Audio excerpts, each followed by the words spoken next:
네, 안녕하세요. 제목을 한번 읽으려고 했는데 폴리가 다 읽어줬네요. 네, 저는 삼성전자의 이용욱이고요. 읽어준 대로 테라폼을 이용해서 AWS에서 대규모 마이크로 서비스 인프라를 어떻게 운영하는지 오늘 얘기 드리고자 합니다.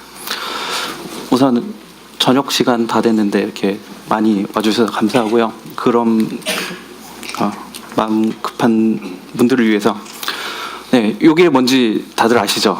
모르시는 분들 없을 거라고 생각합니다. 왜 테라폼 얘기하라고 하는데 갑자기 레고냐? 그렇게 생각하실 수 있는데 제가 오늘 얘기 드리려고 하는 내용이 결국은 테라폼도 레고처럼 잘 할 수 있다. 레고처럼 만든다라고 생각하면 잘할 수 있다라는 얘기를 드리려고 하는 거고요. 약간 좀 자세히 얘기를 드리자면은 레고가 유명해진 게 그 레고 블럭이라는 것 자체가 아주 단순하고 확장성 있고 단단한 그 빌딩 블럭이기 때문이거든요. 그러니까 레고 블럭을 저희 집 7살짜리 애도 엄청 좋아하고요. 저도 좋아하고, 이거를 만들기 위해서 뭘 특별히 설명해 줄 필요가 없잖아요. 모두가 쉽게 만들 수 있는 거고, 그리고 레고가 단순해 보이지만 이걸 가지고 못 만드는 게 또 없잖아요. 그리고 레고 블록 부서진 거 혹시 보신 적 있나요? 저는 없거든요. 엄청 단단합니다. 여러분, 빌딩 블록으로서 레고의 아주 좋은 특성들을 보여주고 있고요. 이런 특성대로 제가 얘기 드리고자 하는 거는 테라폼 모듈도 그런 빌딩 블록을 만들고, 이렇게 만든 테라폼을 이용한 테라폼 모듈을 이용한 빌딩 블록을 이용해서 마이크로 서비스들을 인프라 구성하고 셋업해 나가면은 아무리 이게 대규모 그 시스템이 되더라도 많지 않은 사람이 손쉽게 구성할 수 있을 거다라는 얘기를 드리고자 합니다. 한 장에 요약하면 이렇고요. 좀 더 자세하게 내용 알려드리기 전에 제 소개를 간단하게 할 텐데요. 저는 2012년부터 이제 삼성전자에서 서버 개발부터 시작해서 현재는 이제 운영팀에서 이제 운영과 SRE 관련된 일들을 하고 있고요. 매년 운 좋게도 매년 새로운 과제들의 인프라스트럭처 에즈 코드 툴들을 적용해볼 수 있는 기회를 갖게 됐었습니다. 그래서 오늘 얘기 드리려는 내용들이 어떻게 보면은 지금까지 이렇게 여러 과제 적용해봤던 인프라스트럭처 에즈 코드 툴들을 적용해본 경험을 누적해서 이렇게 얘기 드린 거다라고 생각해 주시면 될 것 같습니다. 레고는 저희 아들이 레고 놀이 할 때마다 아빠라고 하는 건데요. 보면 가슴에 그 셰프 만세라고 돼 있어요. 저도 예전에 셰프를 엄청 좋아했어서 같이 그냥 넣어봤고요. 오늘 얘기 드릴 내용을 이제 크게 3가지 단계로 나눠서 얘기를 드릴 거고요. 첫 번째는 인프라스트럭처 에즈 코드를 이용해서 대규모 마이크로 서비스 인프라를 운영할 때 어떤 고민들을 했었고 어떤 고려 사항들이 있는지 먼저 좀 설명을 드릴 거고요. 이런 것들을 고려를 해서 실제 이제 테라폼 코드를 구조화할 때 어떤 식으로 구조화를 했었는지, 그리고 현재 저희가 운영 시스템의 여러 가지 과제들에 이제 테라폼을 적용해서 쓰고 있는데 어떻게 코드 구조를 가져가고 있는지 간단하게 설명드리겠습니다. 그리고 저희가 최근에는 이제 테라폼 모듈 테스트를 하기 위한 노력들을 하고 있고요. 그 과정에서 이제 저희가 고민했던 것들, 어떤 식으로 지금 테스트 파이프라인을 가져가고 있는지 간단하게 설명드리도록 하겠습니다.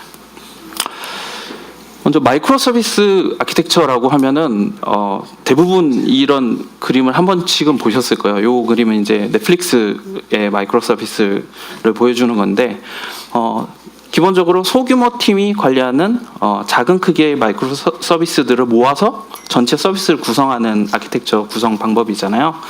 그런데 이게 넷플릭스 같은 경우에는 요 마이크로 서비스 하나하나를 각 개발팀에서 다 운영을 하고 하죠. 근데 저희 삼성 같은 경우에는 운영팀에서 요 전체 서비스에 대한 운영을 책임지고 있다 보니까 요런 마이크로 서비스 아키텍처를 서비스에 적용하게 되면 운영팀 입장에서는 다수의 팀들이 관리하는 다수의 마이크로 서비스들을 운영팀에서 한꺼번에 다 관리해야 되는 상황이 되게 되거든요. 이게 다수라고 하면 얼마나 많냐라고 하면은 저희 과제 중에 큰 과제들은 이제 100개 이상의 마이크로 서비스들로 구성되는 경우들이 종종 있습니다. 물론 뭐 모든 과제가 그런 건 아닌데 큰 과제들이 뭐 여러분들 알고 계신 몇 가지 과제들이 있죠. 예, 그렇게 많은 마이크로 서비스들을 가지고 서비스를 구성하게 되면은 문제가 될 수 있는 부분 중에 하나가 마이크로 서비스 수만큼까지는 아니지만 뭐 예를 들어서 100개 마이크로 서비스가 있으면 뭐 수십 개의 팀이 각각 마이크로 서비스들을 만들 거잖아요. 그 팀들하고 운영팀이 다 협업을 해야 되는 상황이 됩니다.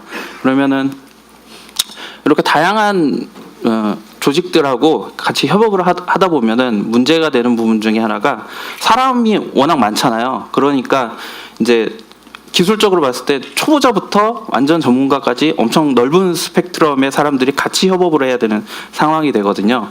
그런 상황에서 운영팀 입장에서 제일 중요한 부분이 뭐냐면은 폭발 반경이라고 얘기를 했는데 폭발 반경을 제한하는 부분이고요. 왜냐하면은 사람은 늘 실수를 하잖아요. 저는 뭐 인프라스트럭처 에즈 코드 얘기할 때 늘 하는 얘기가 사람은 모두가 실수를 한다 하거든요. 그러니까 전문가라도 실수를 하지만 뭐 오늘 처음 들어와서 처음 작업하는 초보자들은 당연히 실수를 할 수 있겠죠. 근데 서비스 운영하는 입장에서 봤을 때는 이게 실수가 되면은 곧 바로 장애가 될 수 있는 포인트가 되기 때문에 장애가 발생했을 때 이게 전체 서비스 장애로 가면 안 되잖아요. 그래서 이런 실수할 수 있는 상황에서 문제되는 부분을 최소화할 수 있는 폭발 반경을 제한하는 방법을 고민하는 게 상당히 중요한 부분이 될 수 있고요.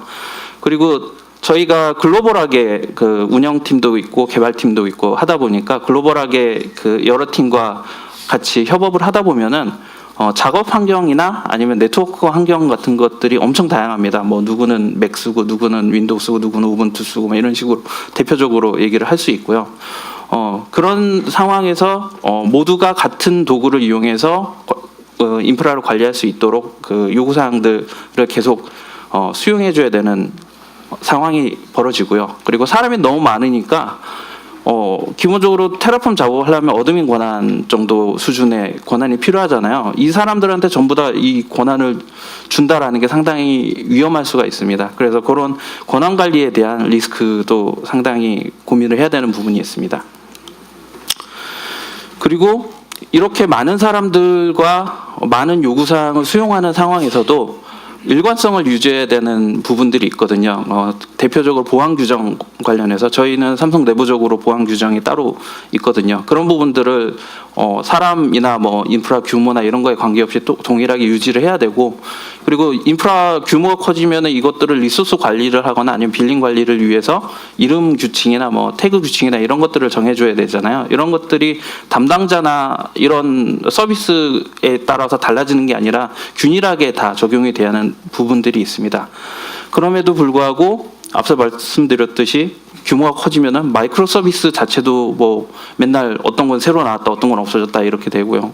남아 있는 것도 예전에는 연결이 뭐 A라는 서비스하고 연결돼 있던 게 뭐 B라는 서비스하고 연결되거나 이렇게 늘 바뀌는 상황이 됩니다. 그리고 마이크로 서비스만 바뀌는 게 아니고요. 저희는 규모가 커서 그런지 모르겠지만 담당자도 맨날 바뀝니다. 그러면 이제 담당자가 바뀌면은 이전에 규칙은 이랬는데 뭐 이런 인수인계를 해야 되잖아요. 그 동안은 또 문제가 생길 수 있고 이런 부분들이 상당히 어려운 상황이 되고요. 그렇게 어려운 상황에서 여러 가지 그 룰들을 맞춰놨는데 그 정책이 바뀌어버리면 이렇게 돼버려요. 제가 사실 이모티콘 상 뒤집어 엎는 이모티콘 있잖아요. 그걸 쓰고 싶었는데 이런 상황에 만약에 손으로 이거를 다 맞춰야 된다. 그러면 저희가 인스턴스를 뭐 몇천 개씩도 관리를 하거든요. 생각해 보시면 자연스럽게 이게 뒤집는 상황이 됩니다. 그래서 저희가 저희가 이제 선택할 수밖에 없었던 게 인프라스트럭처 에즈 코드를 적용해야겠다라고 선택할 수밖에 없는 상황이었고요. 이렇게 함으로써 여러 가지 앞에 말씀드렸던 부분들을 해결할 수 있고, 그리고 인프라스트럭처 에즈 코드를 적용했을 때 가장 좋은 점 중에 하나가, 인프라스트럭처 코드를 만들면은 그 코드가 곧 인프라 설정이 되고, 인프라 설정이 된 것들이 곧 문서로 쓰일 수 있거든요. 운영을 해보신 분들이 있으시면은 아시겠지만, 예전에는 뭐 실제 그 인프라 설정하고 그거를 다큐멘트를 따로 만들어가지고 가지고 있는 문서가 있고, 요게 인프라가 업데이트 될 때마다 문서를 또 업데이트하고, 어떤 때는 업데이트가 안 돼서 뭐 이게 최신 문서냐 아니냐 뭐 이런 일들이 많아지죠. 이런 것들을 관리하는 것조차도 상당히 힘든 코스가 될 수 있습니다. 이런 부분들을 완전히 줄여주고요. 그리고 인프라스트럭처 에즈 코드를 얘기하면 보통 이제 그 처음 이렇게 접하시는 분들이 개발자분들이 많다 보니까, 개발할 때 이제 처음 인프라 설계하고 구성하고 이렇게 프로비저닝 하는 데까지 주로 이렇게 관심을 가지시는데요.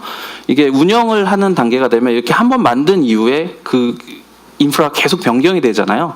유지 보수가 있고 변경 관리가 돼야 되는데, 그 처음에 인프라스트럭처 코드 구조를 잡을 때 요런 그 차후에 변경되는 부분을 생각을 안 하고 코드 구조를 잡게 되면은 테라폼 코드를 바꿔보시면은 가끔 리소스 자체가 재생성된다거나 뭐 이런 경우들이 있거든요. 그런 부분들을 고려를 안 하고 잘못 잡아놓는 상황이 되면은 나중에 코드로 고치면은 DB가 재생성이 되고 뭐 이런 상황들이 벌어질 수 있거든요. 그러면은 못 하잖아요. 그러다 보니까 코드는 코드대로 작업하고 실제 변경은 변경대로 하고, 이런 상황들이 벌어질 수가 있습니다. 그렇기 때문에 개발하실 때 그 코드 폴더 구조나 이런 거를 잡을 때 늘 이게 변경이 생기면 어떻게 될까를 좀 고민하면서 설계를 해주시면은 나중에 운영할 때 많이 도움이 되실 거라고 얘기 드리고 싶습니다.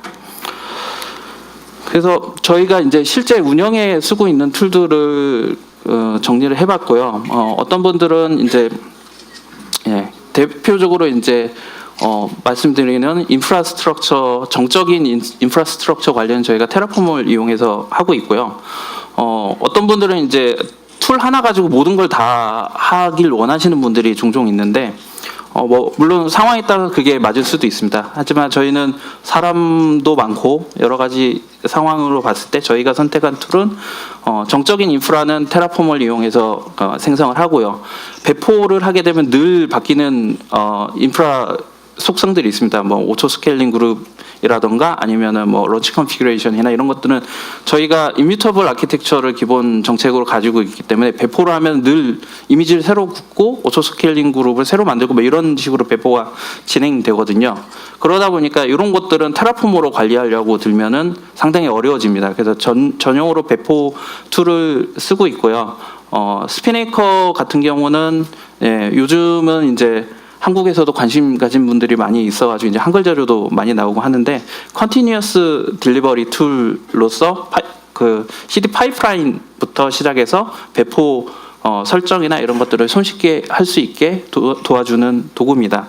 그래서 저희는 기본적으로 테라폼과 스피네이커를 큰 축으로 가져가고 있고요. 말씀드렸듯이 이미지를 배포할 때마다 새로 구워야 되기 때문에 그걸 위해서 이제 패커를 이용해서 엔서블이나 도커 파일을 이용해서 이미지를 생성하는 방법을 쓰고 있습니다. 그리고 최근에 이제 쿠버네티스의 경우에는 이제 배포 스펙이나 이런 거를 지정하는 데 있어서 쿠버네티스 야무를 직접 쓰거나 아니면은 헬름 차트를 이용하시는 거를 많이 볼 수 있는데, 그런 경우에는 이제 저희는 스피네이커에서 파이프라인을 이용하고 여기 그 직접 작성하신 야물 파일이나 헬름 차트를 이용해서 배포를 진행할 수 있도록 가이드를 드리고 있습니다. 그래서 이렇게 용도에 맞는 적당한 툴을 쓰면은 여러 가지 큰 규모를 관리하더라도 자동화해서 많이 편하게 쓰실 수 있을 거고요. 네, 지금까지 저희가 이제 대규모 인프라스트럭처를 관리할 때 어떤 고민들을 했는지, 그래서 어떤 접근들을 쓰고 있는지 얘기를 드렸고요. 본격적으로 이제 테라폼 코드 구조에 대해서 얘기를 드릴 겁니다. 네, 가장 첫 번째 얘기되는 부분이 관리 범위를 쪼개야 된다는 거거든요. 테라폼 코드를 처음 이렇게 해보신 분들은 시작할 때 보통 폴더 하나에서 리소스를 계속 추가해 가면서 시작을 하기가 쉽잖아요. 근데 이렇게 하다 보면은 테라폼 플랜하고 어플라이 하는 거 자체도 시간이 오래 걸리고 팀 규모가 커지면 여러 사람이 같이 동시에 작업을 하게 되면은 이 사람이 테라폼 어플라이 돌리는 동안 저 사람은 접근을 못하고 뭐 이렇게 병목이 생길 수가 있습니다. 그런 부분들이 있기 때문에 결국은 어느 정도 적당한 크기로 폴더를 나누고 코드를 나누고 그렇게 해서 나눠서 협업할 수 있는 환경을 만들어야 되는데요. 저희는 기본적으로 마이크로 서비스 단위로 쪼개는 거를 가이드 드리고 있습니다. 마이크로 서비스 단위로 쪼개라라고 얘기를 드리는 게 마이크로 서비스 단위로 쪼개게 되면은 이제 보통 사람이 많아지면은 자기 하는 일만 관심이 있잖아요. 다른 서비스는 관심 없고 이런 경우인데 그런 것들이 같이 들어가 있으면은 사고가 나는 거잖아요. 근데 마이크로 서비스 단위로 다 쪼개버리면 마이크로 서비스라는 것 자체가 이제 소규모 팀에서 관리하다 보니까 그 안에서는 커뮤니케이션 코스가 상대적으로 적을 수밖에 없고요. 누가 무슨 작업을 하는지 다 알기 때문에 상호 간섭도 자연적으로 없어지게 됩니다. 그리고 문제가 생긴다 하더라도 특정 그 마이크로 서비스에서만 문제가 생기게 되는 거잖아요. 그러면 전체 서비스에 영향을 주는 거는 많이 줄일 수 있는 상황이 됩니다.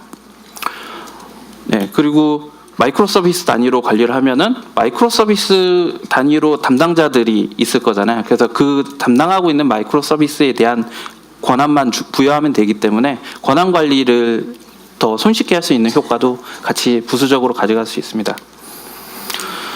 그리고 저희가 늘 가장 중요하게 얘기하는 것 중에 하나고 뭐 쉽지 않을 수도 있는 것 중에 하나가 동일한 코드를 기반으로 개발계부터 스테이징, 운영계까지 다 이제 찍어내라고 얘기를 많이 드리고요. 그러면은 그 환경별로 차이 나는 부분들이 있지 않냐라고 얘기를 하시는 경우들이 많이 있는데 이런 것들을 최소한 프로덕션 기준으로 데브 스테이징이 좀 더 다른 추가적인 것들이 있더라도 프로덕션에 있는 리소스들은 전부 다 그 앞단에서 코드에 들어있고 그 코드가 단계적으로 승격이 돼서 만약에 잘못된 코드를 만들더라도 개발기에서 미리 문제가 돼서 수정이 될 수 있게 이렇게 가이드를 드리고 있고요. 예, 그렇게 해야지 이제 개발계, 스테이징계, 프로덕션 뒤로 갈수록 이제 사고 났을 때 코스가 큰 거잖아요. 그래서 fail fast, fail safe 이런 컨셉에서 앞단에서 최대한 많은 테스트를 할 수 있게 가이드를 하고 있습니다. 그리고 저희가 많이 그 얘기 드리는 것 중에 하나가 아까 앞서도 말씀드렸지만 저희가 테라폼 작업을 여러 과제에서도 하고 여러 과제 안에서도 여러 마이크로 서비스에 적용을 하잖아요. 이렇게 하다 보니까 동일한 코드가 계속 반복되는 경우들이 나옵니다. 마이크로 서비스라고 하는 게 뭐 보통 이제 뭐 LB 있고 뭐 오토스케일 그룹이나 아니면은 클러스터 컨테이너들이 붙어 있는 그런 형태가 일반적이잖아요. 그 뒤에 뭐 DB가 붙을 수도 있지만 그런 경우가 되다 보니까 요것들을 재사용 가능한 공용 모듈로 만들어 가지고 쓰는 거를 가이드 드리고 있고요. 이렇게 할 경우에 앞서 말씀드렸듯이 뭐 태그 정책이나 이런 것들이 갑자기 바뀐다고 해도 공용 모듈에 적용하고 어플라이만 쭉 돌려주면 되는 거죠.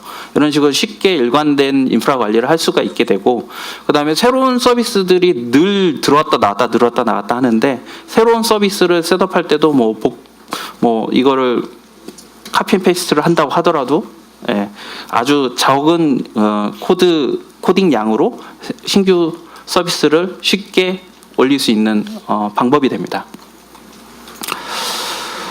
네. 그래서 이제 테라폼 모듈을 쓰는 방법은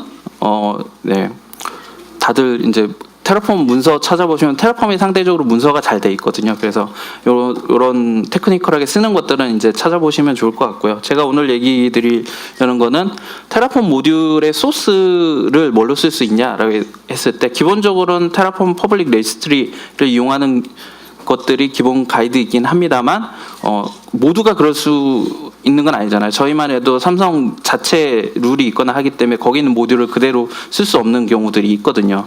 그런 경우에 자체 모듈을 써야 될 건데 모듈들을 어떤 식으로 호스팅을 할 수 있느냐에 대한 얘기고요.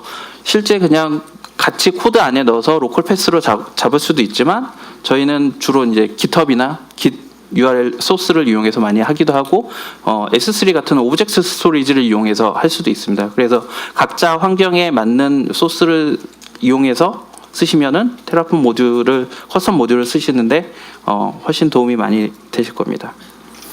그리고 중요한 테라폼 기능 중에 하나가 테라폼 워크스페이스인데요. 아까 말씀드렸듯이 동일한 코드로 여러 환경을 찍어내는 방법을 쓰기 위해서 가장 이렇게 많이 필요한 기능이고요. 그렇기는 합니다만 예.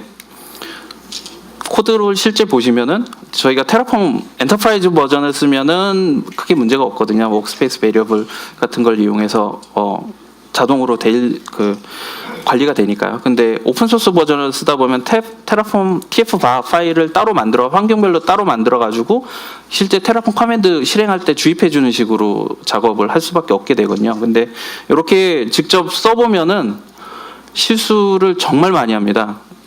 그냥 봐도 실수할 것 같죠. 예. 근데 더 심각한 게 뭐냐면은 개발계에서 내가 작업해서 개발계에다 돌리려고 했는데 잘못하면 운영계에다가 적용을 할 수가 있어요. 예, 그럼 최악이죠. 예, 그래서 저는 개인적으로는 정말 자신 있는 분이나 아니면은 이 테라폼 어플라이 하는 과정을 자동화해서 한 경우에만 좀 쓰도록 이제 권장을 드리고 있고요. 저희도 자동화된 시스템을 도입하려고 지금 준비 중입니다. 예, 그래서 저희가 지금까지 써오던 폴더 구조를 설명을 드리려고 하고요. 사실 요 내용은 어떻게 보면은 옆에 있는 메인 리포가 있고 마이크로 서비스별 모듈 리포를 따로 두는 거를 가이드를 드리는데 메인 리포 부분을 보시면은 어카운트 단위나 리전 단위로 이렇게 구분을 해놨습니다. 근데 이런 구분들은 사실 실제 이걸 구분 안 하면 안 되는 게 아니고요. 요거를 구분하는 거는 사람들이 이해하기 쉽게 하기 위해서거든요. 코드 관리 구조를 쉽게 직관적으로 이해할 수 있게 하기 위해서 이런 구조를 가져가고 있고요. 기본적으로 루트에 이제 저희는 개발계 스테이지인게 이런 환경들을 별도 어카운트로 관리를 하기 때문에 어카운트 단위로 폴더 구분을 하고 있고요. 그 다음에 공용 리소스들 VPC나 이런 것들은 뭐 리전당 하나 정도만 있으면 되잖아요. 그런 것들 별도 폴더로 나눠서 관리를 하고 있고요. 마이크로 서비스들은 별도로 폴더를 나누되 마이크로 서비스 모듈을 이용해서 코드를 실행하도록 돼 있고요. 그래서 마이크로 서비스 폴더에 가보면은 모듈 호출하는 것밖에 없어요. 다른 내용이 거의 없고요. 네. 이런 구조로 돼 있고 대신 이제 VPC를 만들면 VPC 아이디라든가 뭐 서브넷 아이디라든가 이런 걸 다 참조해야 되는 상황들이 되잖아요. 그런 것들은 이제 그 리모트 스테이트라고 테라폼 스테이트를 리모트 스토리지 예를 들어서 S3 같은 오브젝트에 저장해주는 기능이 있습니다. 그걸 이용하면은 VPC 폴더에서 만든 그 VPC 아이디나 서브넷 아이디를 다른 폴더에서 참조해서 가져가 쓸 수 있게 가능하거든요. 그런 방식을 이용해서 그 폴더 간에 필요한 아이디나 리소스들을 참조할 수 있게 해서 쓰고 있습니다. 그리고 중요한 게 그 소스 부분에 보면은 맨 마지막에 이제 태그를 붙이잖아요. 소스에 GitHub 해가지고 쭉 링크 끝에만 레퍼런스 해가지고 버전을 찍게 돼 있잖아요. 이게 모듈을 만들어 보면은 이게 아까도 말씀드렸듯이 늘 바뀝니다. 그러면 이게 바뀐 거를 개발기부터 단계 올려야 될 거잖아요. 이런 거를 제어하기 위해서 버전을 이용하고 있고요. 그 버전을 그래서 각 마이크로 서비스 폴더에서 특정 버전을 찍어서 사용할 수 있게 하고 있습니다. 그래야 이제 개발계에 적용하겠다고 새로 만든 버전이 프로덕션에 사고로 올라거나 이런 일들을 방지할 수가 있잖아요. 네. 그리고 마이크로 서비스를 위한 모듈을 만들 때 저희가 꼭 모든 리소스를 다 포함해라라고 얘기를 드리거든요. 특히 이제 보통은 글로벌 리소스들은 따로 관리를 하기 때문에 IAM 같은 경우는 이제 이런 모듈을 만들면 모듈 안에 아니라 그 글로벌 리소스 관리하는 폴더 쪽에다 만들어 놓으시는 분들이 많이 있거든요. 근데 그렇게 하게 되면은 나중에 마이크로 서비스가 이게 빠지거나 담당자가 바뀌거나 뭐 이러면은 이게 어디 있는지를 모르는 상황이 돼요. 마이크로 서비스가 나중에 변경이 될 때 작업할 공간을 한 군데로 모아놓고 이게 빠지거나 변경이 될 때 거기만 변경하면 되도록 하기 위해서 이제 이런 모든 리소스를 다 그 마이크로 서비스 모듈에서 생성하도록 가이드를 드리고 있고요. 단지 이제 이렇게 할 때 주의해야 되는 게 이제 네이밍 규칙을 잡을 때 유니크하게 잘 잡아주셔야 돼요. 왜냐하면은 이쪽 예를 들어서 개발계하고 스테이징이 같은 계정에 있다고 생각을 했을 때 개발계의 마이크로 서비스 A를 위한 리소스하고 스테이징의 그 마이크로 서비스 A를 위한 리소스가 네이밍이 충돌날 수가 있잖아요. 그런 것들을 그 모듈 만들 때 늘 고민을 하셔가지고 적용을 해주셔야 됩니다. 네. 그리고 요거는 이제 아까 자동화를 얘기를 드렸는데 이제 환경별로 테라폼 스테이트를 관리하는 걸 자동화를 하게 되면은 최종적으로는 이렇게 별도의 완전 분산형 저장소 구조를 가져갈 수 있다고 얘기를 드릴 수 있고요. 이렇게 하는 이유가 방금 전에 경우에는 마이크로 서비스 모듈을 따로 만들었어야 되잖아요. 그 이유 자체가 이제 그 버전 관리를 하기 위한 방법이라고 얘기를 드렸는데 이렇게 그 아예 분산형으로 가지가 되면은 네. 그 마이크로 서비스의 특정 마이크로 서비스의 뭐 환경별 인프라 관리를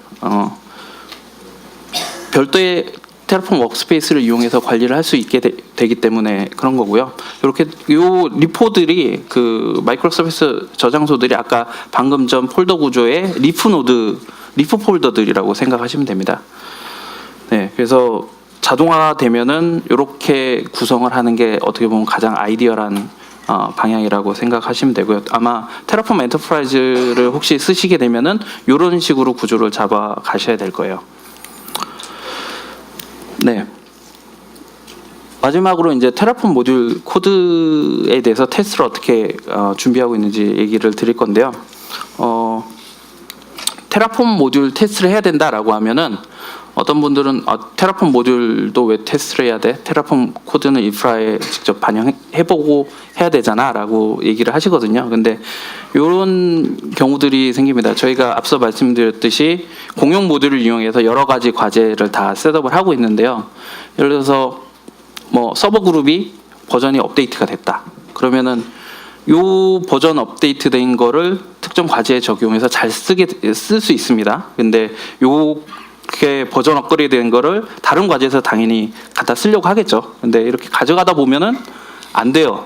왜 그 특정 과제에서는 되고 특정 과제에서는 안 되냐, 이런 것들을 많이 겪어보다 보니까 주로 이제 나오는 문제가 테라폼 버전이 다른 경우들이 있어요.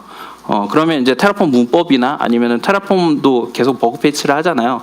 그런 부분에서 나중 버전에서 해결된 게 이전 버전에서는 해결이 안 되거나 이런 경우들이 있어서 특정 버전에서만 돌아가는 코드들이 가끔 있거든요. 그리고 리전이 다른 경우가 있습니다. 그러면은 뭐 특정 리전에선 지원하는 기능이 다른 리전에서는 지원이 안 되거나 이런 경우들이 많이 있고요. 그러면 이제 공용 모듈로서 어디든 갖다 쓰려고 하다 보면은 문제가 당연히 발생하잖아요. 이런 거는 특히 이제 중국 리전 서비스하는 분들은 글로벌하고 중국 완전히 다르거든요. 그러다 보니까 이제 진짜 이런 경우가 많이 생깁니다. 글로벌에서는 멀쩡하게 도는 코드가 중국에 갖다 놓으면 안 도는 거죠. 예. 그런 것들을 이제 생각해 보면은 요게 실제 과제 적용해 봐야지만 알 수 있는 문제냐? 그렇진 않잖아요. 모듈 모듈을 만드는 과정에서 미리 다 테스트를 해서 걸러낼 수 있는 부분들이고, 그런 요구 사항들 때문에 저희가 테라폼 코드를 테스트를 해보자라고 시작을 하게 됐습니다. 그래서 어떤 테스트를 할 수 있느냐? 보통 일반적인 프로그래밍 하는 테스트하고 비슷할 수 있는데요. 린팅들을 하죠. 예, 그 정적 코드 분석하는 부분들이 있고, 그다음에 테라폼 어플라이 하기 전에 늘 테라폼 플랜으로 드라이런을 해볼 수 있잖아요. 이 과정에서 많은 부분이 해소가 되는 부분들이 있고요. 그렇지만 테라폼이 이렇게 툴을 그 자체 커맨드로 지원을 해주지만 요거를 돌린다고 해서 모든 게 잡히는 건 아니고요. 당연히 실제 이제 프로비저닝 해보고 돌려보고 이런 과정이 필요하거든요. 그래서 단위 테스트, 통합 테스트, 실제 인프라를 만들어 보는 테스트들을 해야 되는 상황이 있고요. 조금 더 나아가서는 보면은 테라폼에 대한 테스트를 어떤 거를 할 거냐라고 테스트 툴들을 뒤져보면은 이게 코드 자체에 대한 테스트보다 인프라에 대한 테스트를 하는 툴들이 종종 나오거든요. 이런 게 이제 아무래도 인프라를 관리하는 거다 보니까 보안 준수를 얼만큼 잘하고 있냐 이런 것들을 쉽게 테스팅하는 도구로 똑같이 확인할 수 있는 방법들이 있으니까 이런 것들을 많이 하고 있고요. 하지만 저희는 일단은 당장은 단위 테스트 먼저 하자라고 해서 시작을 했고요. 나중에는 이게 되면은 그 뒤에 보안이나 뭐 여러 가지도 할 수 있겠죠. 그래서 저희가 일단 당장 쓰기로 한 거는 키친 CI입니다. 키친 CI는 셰프를 써본 분들은 많이 들어보셨을 수 있을 것 같은데요. 원래 셰프 레시피를 테스트하기 위해서 만들어진 툴이고요. 다행히도 키친 같은 경우는 드라이버, 프로비저너, 베리파이어라고 플러그인 구조로 되어 있거든요. 그래서 드라이버는 테스트를 위한 환경을 구성해주고, 그 다음에 프로비저는 테스트를 위한 코드들을 실행해주고, 테스트를 위한 인프라를 설정하는 코드들을 실행해주고, 베리파이어는 실제 이제 테스트 코드들을 실행해주는 거죠. 셰프를 생각해 보시면 드라이버로 EC2를 올리고, 프로비저너로 EC2 안에서 셰프 레시피를 돌리고 베리파이어에서 그 실제 테스트할 테스트 수트를 실행할 수 있는 구조거든요. 근데 저희는 테라폼을 테스트할 거니까요. 사실 드라이버하고 베리파이어만 있으면 되는 상황입니다. 하지만 저희가 그 테라폼뿐 아니라 앤서블이나 다른 그 코드들도 쓰기 때문에 이런 것들을 테스트하기 위한 용도로도 같이 쓰기 위해서 키친을 선택을 했고요. 그러면 이제 실제 테라폼 코드라기보다는 어떻게 보면 인프라를 테스트할 수 있는 툴들이 뭐가 있냐 이렇게 찾아봤는데 많이 이제 쓰이는 것들이 인스펙도 셰프 쪽에서 만든 거죠. 그리고 AWS 스펙을 AWS 유저들은 제일 많이 쓰는 것 같고요. 그 다음에 테라테스트라고 그런트웍스라는 회사가 있습니다. 예전에 테라그런트 라는 그 테라폼 래퍼를 만들고 하던 데브옵스 관련된 회사인데 그쪽에서 자기들이 이제 그 쓰기 위해서 인프라 테스트를 위한 그 라이브러리를 만든 게 있습니다. 이걸 이용하는 것도 가능해서 이렇게 세 가지를 봤는데요. 테스트 코드를 보시면은 R스펙을 좀 보신 분들이 있으면 아시겠지만 R스펙은 그냥 읽히거든요. 루비 문법이 거의 영어 그 문장처럼 되잖아요. 그렇게 그냥 쉽게 읽히는 테스트 케이스를 쓸 수 있게 해주고 그런 R스펙의 특성을 인스펙이나 AWS 스펙은 그대로 가져오고 있고요. 반면에 테라 테스트 같은 경우는 완전히 코딩을 해야 됩니다. 물론 이제 테라폼 오프라인에 이런 거를 라이브러리 형태로 지원해주기 때문에 좀 더 이렇게 유연하게 테스트 시나리오를 짤 수 있긴 한데요. 예, 좀 언어를 잘 알아야 됩니다. 예. 그래서 세 개를 좀 비교를 해보자면은 인스펙 같은 경우는 AWS뿐 아니라 다른 타 클라우드 벤더들도 지원을 하고요. 그래서 사실 처음에 인스펙을 저희가 써보려고 들여다보긴 했었습니다. 근데 이제 실제 테스트 케이스를 짜다 보니까 아마존 리소스 속성에 대해서 지원하는 부분들이 많이 떨어지더라고요. 그러니까 결국은 테스트 케이스 짜려면은 인프라의 그 속성들, 예를 들어서 VPC면 뭐 VPC 옵션들이 있잖아요. 이런 것들을 다 확인할 수 있어야 되는데 그런 부분들이 지원이 조금 적은 부분이 있고요. 물론 이제 직접 만들어서 할 수 있게 돼 있긴 합니다만 거기까지는 좀 힘들 것 같고요. 그래서 AWS 스펙 같은 경우는 비교해보려고 동일한 코드들을 해봤는데 거의 모든 속성들을 많이 지원을 해주고 있고요. 그리고 테라테스트 같은 경우는 말씀드렸듯이 저희가 고를 잘하는 분들이 참 부족해요. 그래서 저도 그렇고 그래서 테라테스트는 고의 장벽을 넘지 못했고요. 그래서 저희는 다른 아마존 말고 다른 클라우드들을 위해서 인스펙 옵션은 그냥 놔뒀고요. 아마존 인프라에 대해서는 AWS 스펙을 이용해서 테스트를 하는 방식을 진행하기로 했습니다. 그래서 전체적으로 그 테스팅 파이프라인을 보면은 처음에 테라폼 모듈 코드를 변경을 하게 되면은 저희가 GitHub 사내 GitHub에서 코드를 관리하고 있는데 여기 이제 서클 CI를 이용해서 그 CI 연동이 돼 있고요. 서클 CI가 키친을 실행하게 됩니다. 키친을 실행하면 키친 안에 저희가 테스트 키친 스펙을 이렇게 짜놓은 거에 따라서 키친 테라폼 플러그인을 이용해서 테라폼 코드를 그 실제 아마존 인프라에 생성을 하고요. 그 생성된 인프라에 대해서 AWS 스펙을 이용해서 테스트를 진행하게 됩니다. 그리고 저 키친 테라폼이라는 그 오픈 소스 툴이요. 원래는 테라폼 드라이버하고 그 다음에 인스펙 베리파이어를 쓰게 돼 있고 인스펙에 그 테라폼 스테이트를 쉽게 테스트할 수 있게 프레임워크가 되어 있거든요. 그래서 테라폼 스테이트를 가지고 하는 테스트들은 인스펙을 이용해서 쓰고 있습니다. 네, 테스트 관련해서는 이 정도 얘기 드릴 수 있을 것 같고요. 저희가 오늘은 테라폼을 이제 인프라 생성하는 데만 얘기를 드렸는데 테라폼 프로바이더들을 이렇게 찾아보시면은 뭐 공식 프로바이더도 있고 커뮤니티 프로바이더들도 상당히 많이 있는데요.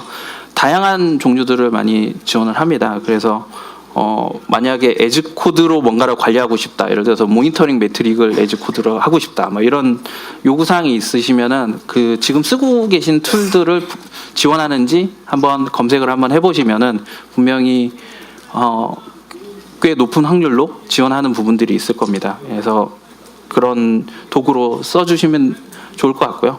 저희 같은 경우는 이제 스피네이커 파이프라인이나 이런 것들도 이제 테라폼 프로바이더가 있어서 써보려고 준비 중입니다.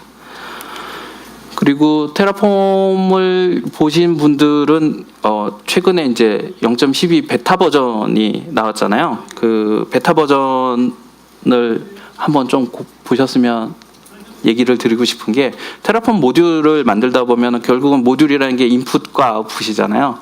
이게 그 아까 뭐 레고 얘기 드렸듯이 쓰는 사람이 이렇게 쉽게 만들 수 있게 그런 구조를 잡아야 되는데 이렇게 할 때 테라폼 문법 때문에 좀 고생하는 경우들이 많이 있었거든요, 그동안. 그래서 이제 뭐 해결하려면 이제 꽁수를 써야 되거나 뭐 이런 것들이 있는데 그런 것들을 해시콥도 많이 알았던 것 같아요. 그래서 12 버전에서는 그런 부분들을 많이 해결하고 있거든요. 그래서 테라폼 모듈을 처음 이렇게 구성을 하려고 하시는 분들은 한번 12 버전에 대해서 확인을 한번 해보시는 게 좋을 것 같습니다. 개인적으로는 많이 기대하고 있습니다. 아직 베타긴 하지만요. 네, 마무리를 드릴 건데요. 예, 모두의 얘기 드렸듯이 테라폼 코드도 레고 블록처럼 만들어 주시면 그걸 이용해서 좀 더 쉽게 이렇게 작업하실 수 있을 겁니다. 예, 아무리 많은 인프라라도 편하게 작업하시길 바라겠습니다. 예, 그리고 제가 사실 이거 자료 준비하면서 이제 코드나 이런 것들을 많이 준비를 했었는데 시간을 맞추다 보니까 안 되겠어 가지고 많이 지웠거든요. 그래서 그런 실질적인 부분에 대해서 질문이 있으시거나 이렇게 궁금한 게 있으신 분들은 개인적으로 연락 주시면은 또 답변 드릴 수 있도록 하겠습니다. 감사합니다.